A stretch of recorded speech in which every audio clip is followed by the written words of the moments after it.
My name is Gordon Philip Hurd. I was born in Ontario, California in 1921. If you go back and figure out the dates, that makes me almost 94 years old. I'm a very, very blessed man. I have 4 wonderful children from my marriage of 70 years to Marilyn Hurd, and I have 16 great grandchildren and 2 that I've never met who are greats living out of the country. As I look back at my own life, I have had a very interesting life and a very blessed life, and I'm very thankful for all the opportunities I've had and for all the acceptance and love that has been shown to me through many, many years at many, many places. It started when I was 3.5 years old, when I lived in Big Bear, California, and my father owned the Pine Knot drugstore there. And I did not have any brothers or sisters, and so I spent a lot of time playing with outside of my father's drugstore with pine cones and little pieces of wood, and he would give me all his empty cigar boxes because I'd like to take them apart and get out all those little bitty nails and make things. There was a company that put in a new gas station just a half a block from where my father's store was on the main street of town. And they dug a large hole for one of their major tanks, and I wandered down there one evening or one late afternoon, and I got down in the hole and I couldn't get out of the hole. And it was beginning to get kind of dark. I wasn't afraid, but I knew I couldn't get out. And my mother, in the meantime, was looking for me and couldn't find me, and she was calling other people in the community there to look for me. And in this process, a man dressed in white came, reached down, he was flat on his stomach at the top of the hole, reached down and was trying to pull me out of there, and our hands couldn't quite touch. So I took my shovel and dug a little dirt pile so I could rise up higher to the top. And as I did that, something fell out of his pocket, and it fell down, and so he asked me to go get it, and I got it and gave it to him. He got a hold of my hand, pulled me out, and when I was on top, I asked him, because I didn't know who he was, but I thought, this is really unusual. I don't know who he is. And I said, well, what's your name? Who are you? And he said, my name is like smoke, holy smoke. And then he disappeared. And I believe it was an angel. After that, my cousin and I, Hobart, got into the archery. That's about the time that Hollywood was making an archery film. And we both had yew wood bows, and we would buy birch dowels and make our own arrows and put the feathers and all on them, and did a good job. And I had my own archery range, and so had a lot of practice. And Hobart and I went to Long Beach, California, to the shooting gallery down there where you pay to shoot their equipment. And we knocked down everything that the guy put up, all the balloons. We broke all his balloons. We knocked down the dollar bills that were hung in the air. And quite a crowd of people came around to watch us shoot. And finally the man said, would you guys please leave here?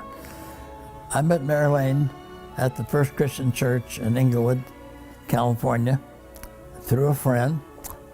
And I asked her for a date, and she said yes, and she was singing in a chorale group over in Beverly Hills. And I went over and picked her up, and that started our very first date together. At that time, I had a Mercury sedan that I had rebuilt the engine, and it had dual mufflers and dual carburetors and all those kind of pieces of equipment on it. And when I picked her up, I went down Hollywood Boulevard, and she said, "This car has velocity stacks on it, doesn't it?" And I was just shocked. I had never met any girl that knew anything about cars, and I was so impressed that when I got home, I was living at home with my parents at that time. I said, "I met a girl that knows all about cars and even about velocity stacks on carburetors." Well, anyhow, we dated for about 3 or 4 months, and we decided to get married, and the question was, should we wait and see how the war's going to turn out, or shall we get married now? And I also said, well, we could just run off to Las Vegas and get married. And she said, no, I don't think we should do that, because I was born and raised in this church, and everybody knows me from the time I was a little kid. So we had a World War II wedding in the church, and we had 500 people come. And that's a lot of people during a wartime. On a special occasion, we had a guest speaker who was the world's light heavyweight champion boxer, and his muscles in his arms were about as big as my head, and he had become a preacher, and something just attracted me, and I jumped out of my seat, walked down front, and dedicated my life to become a minister without even asking my wife, which was accepted by her, but it was quite a shock at first. We had a house up there. We rented a house that cost $112 a month rent, and we didn't have $112. So we would go out and sing in churches, and in this one particular church, when they took up what they called a love offering, it turned out to be $112. So we saw many, many miracles and provisions for whatever our need was, and we lived that way until we went to Salem, Oregon, with an evangelist, and we were to be his singers and help with the youth programs. I was appointed the chaplain for the Senate in the state capitol at that time. I also had a half-an-hour radio program on station KO in Salem, Oregon, and that was an opportunity to teach from the Bible and also to play Christian music over the air. We did some unusual things in Boise. It was called the Red Rock Church because it was made out of red volcanic stone from a mountain about 60 miles away from the church itself.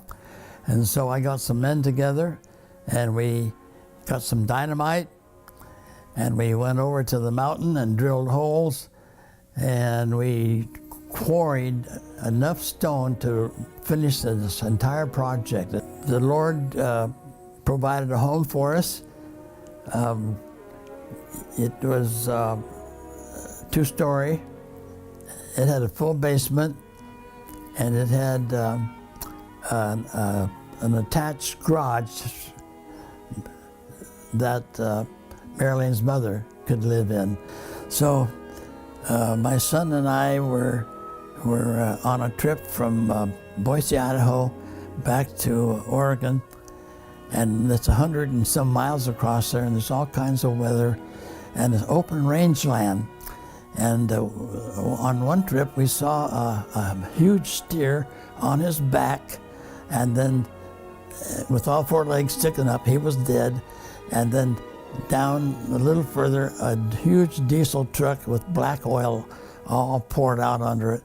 Anyhow, the truck had hit the steer and killed the steer, but it absolutely knocked out the diesel truck.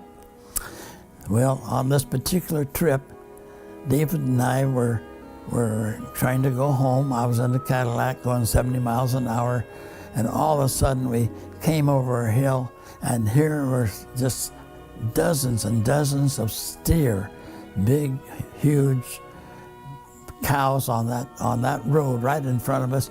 There was no way that we could possibly stop. And so I believe that in that instant, God did something, because we went through them without knowing it and ended up on the other side. And I looked in my rearview mirror and they were behind me. And so we came safely home all the way back to Boise at that time. We moved the whole family down to Bell Gardens, California, which is in Southern California. As I look back at my life and the ministries I've been involved in, I can see that there is a master plan for everything. And every place we've lived had some good things and also some things that weren't so good. In fact, there's a little poem that sort of summarizes it in my thinking. It goes something like this. Last eve I paused beside the blacksmith door and heard the anvil ring the vesper chime. And then looking in, I saw upon the floor old hammers worn with beating years of time. How many anvils have you had, asked I, to wear and batter all these hammers so? Oh, just one, said he, and then with twinkling eye, the anvil wears the hammers out, you know. And so I thought the Bible, the Word of God, for years skeptic blows have beat upon, and though the noise of falling blows was heard, yet the anvil is unharmed and the hammers gone. There are miracles happening to all of us every day. I think we're so close to death many times that we just don't realize it. But God has a plan and a purpose. And so I've come to the conclusion, if we take care of ourselves and we try to do the right thing, we are going to be here just for as long as we were ever destined to be.